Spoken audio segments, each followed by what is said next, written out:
যদি আপনি জেনা থেকে বেঁচে থাকতে পারেন, আল্লাহ পাক আপনাকে সাক্ষাৎ মৃত্যুর হাত থেকেও বাঁচাতে পারেন। এটা আমি এমনি এমনি বলি নাই, আমি দলিল দিচ্ছি। জেনা এমন একটা পাপ, যেই পাপ থেকে যদি কোনো যুবক নিজেকে বাঁচাতে পারে, আল্লাহ পাক তাকে সাক্ষাৎ মৌতের হাত থেকেও বাঁচাতে পারবে ইনশাআল্লাহ। কিভাবে? 3 বন্ধু যাচ্ছে রাস্তা দিয়ে, হঠাৎ করে ঝড়, বন্ধু 3 জন ঢুকে গেল গুহার মধ্যে। কিসের মধ্যে? গুহায়, যে পাহাড়ি এলাকায় আপনারা থাকেন যারা, গুহার মধ্যে। হঠাৎ করে পাহাড়ের পাথর দিয়ে গুহার মুখটা বন্ধ হয়ে গেল। এখন খোলার কোনো অপশন নাই।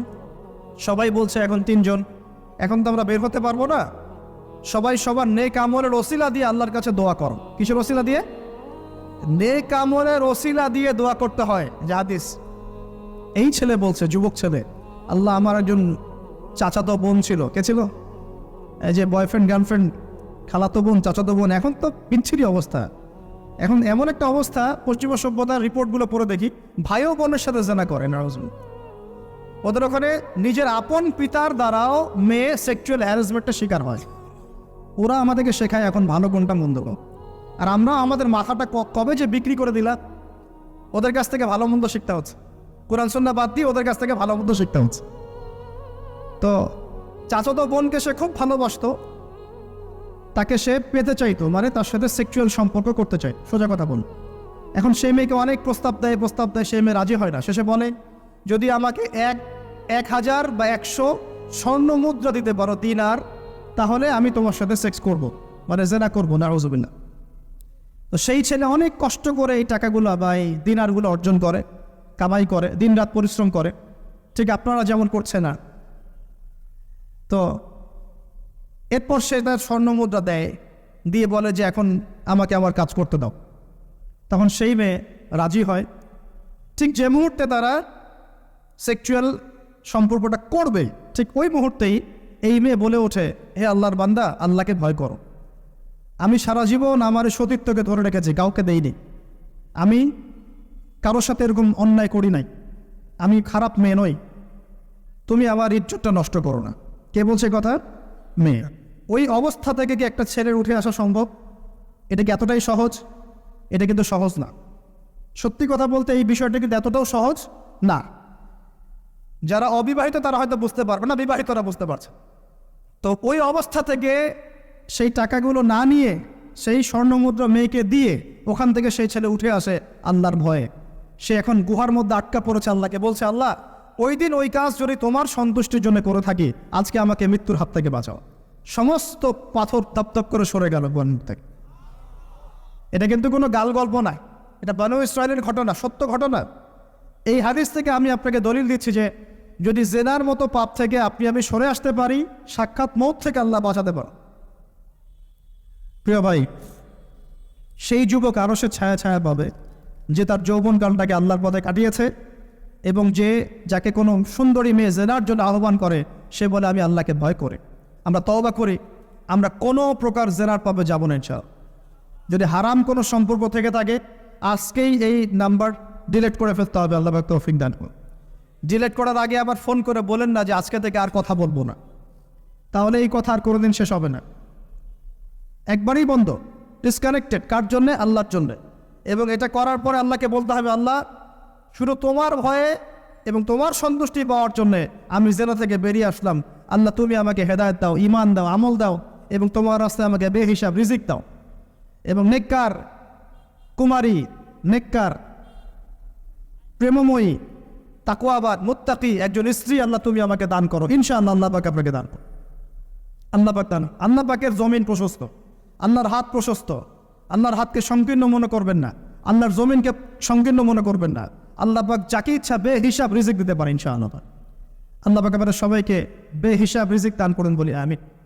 নবী সাল্লাল্লাহু আলাইহি ওয়াসাল্লাম বলেছেন, কিয়ামতের মাঠে আল্লাহ পাক 7 শ্রেণীর মানুষকে এই আরশের ছায়ায় ছায়া দিবেন। কত শ্রেণী? যুবক ভাইরা হাদিসটা খুব ভালো করে শোনেন, কারণ এখানে সবগুলো হওয়ার মতো সম্ভাবনা আপনার আছে। 7টা শ্রেণীর অন্তর্ভুক্ত হওয়ার সম্ভাবনাই যুবকদের আছে, সবার নাই। 1 নম্বর হচ্ছে ন্যায়পরায়ণ শাসক। সুযোগ আছে তো? শাসন ক্ষমতা খারাপ কিছু না, কিন্তু শাসন ক্ষমতা পেয়ে যদি মানুষ ন্যায় বিচার করে, ভালো। যদি জুলুম করে তাহলে আল্লাহর সামনে জবাবদিহি করতে হবে। That's all. 2 নাম্বার, সেই ব্যক্তি যার অন্তর মসজিদের সাথে ঝুলন্ত থাকে। কার সাথে? মোবাইলের সাথে না। কার সাথে? এখন অন্তর কার সাথে ঝুলন্ত থাকে? মোবাইলের সাথে। মসজিদের সাথে অন্তর ঝুলন্ত মানে কি? এটা কি সত্যি সত্যি কলিজে ঝুলা আছে না রূপকথা? মানুষ তো রূপক অর্থ বুঝতে পারে না।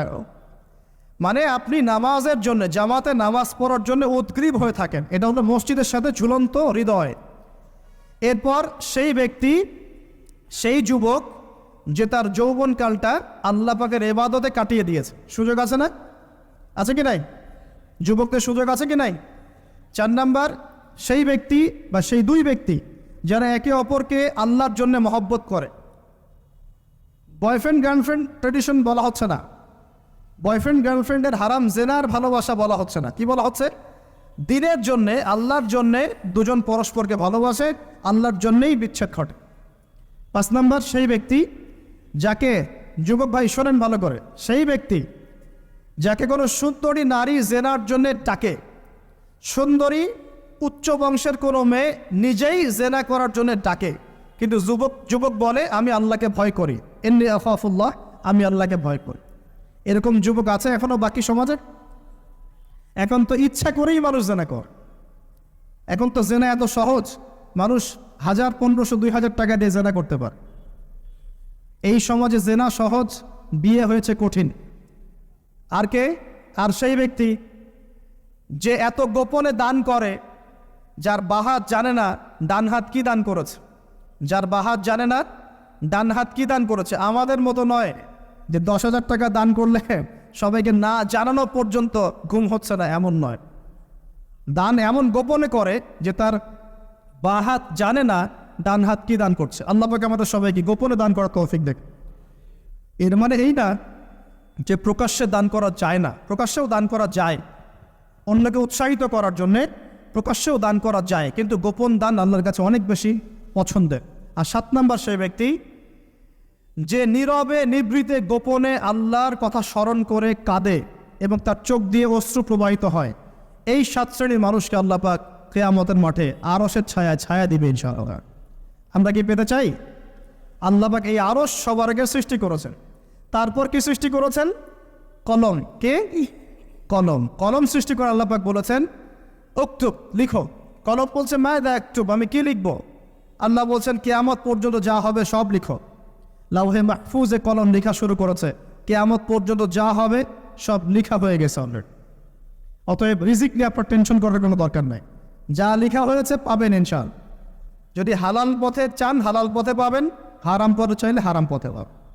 আপনি যা তাকদিরে আছে এর বাইরে আপনি কিছু পাবেন যতই চেষ্টা করেন। আল্লাহ পাক আমাদের সবাইকে তাকদির নিয়ে সন্তুষ্ট থাকার তৌফিক দান করুন। এরপর আল্লাহ পাক এই মহাবিশ্ব সৃষ্টি করেছেন 7 আকাশ, 7টা মহাবিশ্ব। কয়টা? 7টা, মাত্র 6 দিনে। কয় দিনে? 6 দিনে। ফি সিত্তাতি আইয়াম, 6 দিনে। আল্লাহ পাকের একদিন কিন্তু আমাদের দিনের মতো নয়। সূরা মাআরিজের মধ্যে আছে আল্লাহ পাকের একদিন আমাদের 50,000 বছরের সমান। কত হাজার বছর? 50,000 বছর। কিয়ামতের মাঠটাও হবে, ওই দিনটাও হবে 50,000 বছর। ওই 50,000 বছরের সমপরিমাণ দিনে কেউ যদি পিপাসার্ত না থাকতে চায়, হাউজে কাউসারের পানি চায়, সে যেন কোনো বেদাতি আমল না করে, নবীর সুন্নতের উপর থাকে। ইনশাআল্লাহ নবী সাল্লাল্লাহু আলাইহি ওয়াসাল্লাম তাকে হাউজে কাউসারের পানি পান করো ইনশাআল্লাহ। ওই 50,000 বছরের সমপরিমাণ দিনে যদি আমরা তীব্র রোদে কষ্ট পেতে না চাই, আরশের ছায়া পেতে চাই, তাহলে এই 7 শ্রেণীর অন্তর্ভুক্ত হওয়ার চেষ্টা করতে হবে। আল্লাহ পাক তৌফিক ইনায়াত করুন। আমরা কি বলি? আমরা বলি ওয়াকুলিল হাক্কু মির রাব্বিকুম, সত্য আল্লাহর পক্ষ থেকে আস। আমরা বলি যে অদৃশ্যে বিশ্বাস না করা পর্যন্ত কেউ মুমিনই হতে পারবে না। ইমানের কয় পিলার? ইমানের কয় পিলার? 6 পিলার। আমানতু বিল্লাহি, আল্লাহর প্রতি বিশ্বাস করলাম, ওয়া মালাইকাতিহি, তার ফেরেশতাগণের প্রতি, ওয়া কুতুবিহি, আল্লাহ পাকের আসমানি কিতাব সমূহের প্রতি, ওয়া রুসুলিহি, আল্লাহ পাকের রাসূলগণের প্রতি, ওয়াল ইয়াউমিল আখির, পরকালের প্রতি, ওয়াল কদরি খায়রিহি ওয়া শাররি, তাকদীর বা ভাগ্যের ভালো মন্দের প্রতি। এই 6টার একটাও কি চোখে দেখা যায়? আল্লাহকে দেখেছেন? ফেরেশতা দেখেছেন? আমাদের নবীকেও কি দেখেছেন? শুধু কোরআনটা আপনি চোখের সামনে দেখছেন, আর কিচ্ছু আপনি দেখছেন না। পরকাল দেখেছেন? তাকদীর, ভাগ্য দেখেছেন? কিচ্ছু দেখি নাই। এই 6টা পিলারে বিশ্বাস না করতে পারলে কেউ মুমিন হতে পারবে না। পারবে? আলিফ লাম মিম যালিকাল কিতাবু লা রাইবা ফি হুদাল লিল মুত্তাকিন। কারা মুত্তাকি? আল্লাযীনা ইউমিনুনা বিল গায়বি। এই যে 6টা গায়েবে যারা বিশ্বাস করে এরা হলো মুমিন, মুত্তাকি। তাহলে আমাদের জ্ঞানের ভিত্তিটা কি? আমরা অদৃশ্য বিশ্বাস করি, আর ওদের জ্ঞানের ভিত্তি হচ্ছে ওরা চাক্ষুষ যা দেখে তাতে বিশ্বাস করে। এই জায়গাতেই তো পার্থক্য জ্ঞানতাত্ত্বিক। এই কারণেই ওরা ফেরেশতায় বিশ্বাস করে না, আল্লাহ বিশ্বাস করে না, নবী রসুলগণে বিশ্বাস করে না। তারা বলছে আল্লাহর সন্তান আছে, নাউযুবিল্লাহ। হ্যাঁ, তারা আসমানি কিতাবে বিশ্বাস করছে না, তার ধর্মের কনসেপ্টে বিশ্বাস করছে না। তারা পরকাল, পুনরুত্থান, হাসর, কিয়ামত, মিজান, পুলসিরাত কিছুই বিশ্বাস করে। বিশ্বাসগত পার্থক্য এখানে। এখন মুমিন মুসলিম হিসাবে আমরা বিশ্বাস করি আল্লাহ পাকের ফেরেশতা আছে না নাই? আছে। এখন এই ফেরেশতারা 8জন ফেরেশতা, বড় বড় 8জন ফেরেশতা, তারা আল্লাহ পাকের আরশটাকে ধরে রেখেছে। কয়জন ফেরেশতা? 8জন। এই 8জন ফেরেশতা আল্লাহর আরশকে টেনে নিয়ে আসবে কিয়ামতের মাঠে। বলেন সুবহান। আল্লাহ পাকের এমনও ফেরেশতা আছেন যারা একটা ফুৎকার দিবে, জাস্ট একটা ফু, এক ফুৎকারে পুরো মহাবিশ্ব ধ্বংস হয়ে যাবে। এত শক্তিশালী ফেরেশতা আছে আল্লাহ পাক। আমরা যখন মায়ের গর্ভে ছিলাম, এরকম একজন ফেরেশতাই আল্লাহর পক্ষ থেকে রূহ নিয়ে এসে মায়ের গর্ভে ফুঁকে দিয়েছে, এবং আল্লাহর হুকুমে 4টা বিষয় লিখে দিয়েছে। আমরা প্রত্যেকে যখন মায়ের গর্ভে ছিলাম, বয়স ছিল 4 মাস 10 দিন। আমরা তো সব ভুলে গেছি এখন এগুলো, মাত্র 4 মাস 10 দিন। এখন শরীরে শক্তি আছে তো, এই জন্য শৈশব, বাল্যকাল সব ভুলে গেছে। আবার একদিন শরীরে শক্তি থাকবে না, তখন আবার আল্লাহ আল্লাহ করা শুরু কর। 2 দিন ডায়রিয়া হলেই আল্লাহ আল্লাহ শুরু হয়ে যায়। যখন সুস্থ থাকে আল্লাহর বিরুদ্ধাচারণ করে, আল্লাহ বলতে কেউ নাই। ঠিক আছে? তো ওই ফেরেশতা লিখে দিয়েছেন 4টা জিনিস আল্লাহর পক্ষ থেকে। 1, সেই ব্যক্তির হায়াত কতটুকু হবে। 2, দুনিয়াতে রিজিক পাবে, কি কি রিজিক পাবে। 3 নাম্বার, তার কাজগুলো কি কি হবে, দুনিয়ায় কি কি কাজ করবে সে। আর 4 নাম্বার, তার সৌভাগ্য, সে সৌভাগ্যবান হবে না দুর্ভাগ্যবান হবে, মানে জান্নাতি হবে না জাহান্নামী হবে। এটা লিখে দেওয়া হয়ে গেছে। এখন এরকম 8জন বড় বড় ফেরেশতা আল্লাহর আরশটাকে ধরে রেখেছেন। আর আমরা বলছি কুরসির কথা। এই কুরসি আসমান জমিনকে ঘিরে আছে। আর আয়াতুল কুরসি যে ব্যক্তি তেলাওয়াত করবে, ইনশাআল্লাহ তাআলা আল্লাহর পক্ষ থেকে একজন ফেরেশতা তাকে সারা রাত পাহারা দিবে ইনশাআল্লাহ। এই কুরসির উপরে কি আছে? এই কুরসির উপরে আছে মহাসাগর। কি আছে? অ্যামেজিং না? কখনো শুনেছেন? কুরসির উপরে আছে মহাসাগর। কানা আরশুহু আলাল মা। আল্লাহ পাক সূরা হুদের মধ্যে বলেছেন আল্লাহর আরশটা ছিল পানির উপরে। কিসের উপরে? এই মহাসাগরের গভীরতা নবীজি বলছেন এটা হচ্ছে 500 বছরের পথ। কত বছর? 500 বছর গভীর। আর আমরা যে সাগর দেখি, এই সাগরের নিচে কি আছে কে বলতে পার? এই সাগরের নিচে কি আছে? এই সাগরের নিচে আছে আগুন। কি আছে? আগুন। তো আমাদের মাঠে এই বঙ্গোপসাগরে আগুন লেগে যাবে, মানুষ কি বিশ্বাস করতে পারে? এখন যে সাগরটা দেখছেন পানি ভর্তি মহাসাগর, এখানে আগুন লেগে যাবে, আগুন দিয়ে সাগর জ্বলতে থাকবে। কিয়ামত যদি কেউ চোখে দেখতে চায়, সে যেন সূরা তাকবীর পড়ে। কোন সূরা? সূরা তাকবীর। আমপাড়ায় দেখবেন সূরা তাকবীর আছে। ইযা শামসু কুবিরাত ওয়া ইযা নুজুমু কাদারাত ওয়া ইযা জিবালু সুয়িরাত ওয়া ইযা ইশারু উতিলাত ওয়া ইযা উহুশু হুশিরাত ওয়া ইযা বিহারু উজ্জির। এই যে এই আয়াতটা বলছিলাম।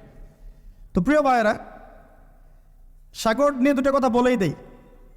সেটা হলো আল্লাহ পাকের সমস্ত সৃষ্টি আল্লাহ পাকের তাসবিহ পাঠ করে, এমনকি এই সাগরও আল্লাহর তাসবিহ পাঠ করে।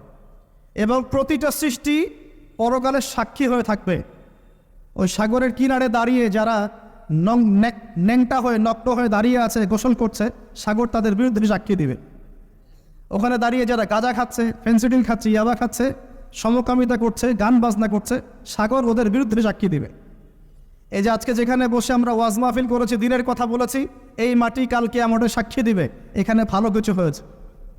গোপনে যেখানে জেনা করেছেন পতিতালয়ে, সেই পতিতালয়ের মাটি আপনার বিরুদ্ধে সাক্ষী দিবে।